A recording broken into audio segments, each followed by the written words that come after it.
Hello friends, welcome back to our channel Student Impulse. There is a urgent requirement for ITI and diploma candidates for a reputed manufacturing company and the location is Kadakola, Mysore. Coming to the qualification details, both freshers and experienced candidates are eligible. It can be ITI or diploma qualification, pass and fail. And this opportunity is only for male candidates and this is for quality and part inspection department.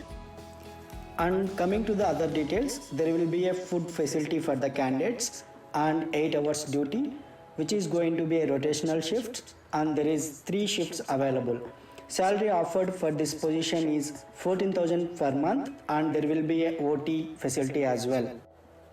Interested candidates can contact on the given phone number 900-363-6988. And this is a urgent requirement, so immediate joiners are needed and they will be given preference.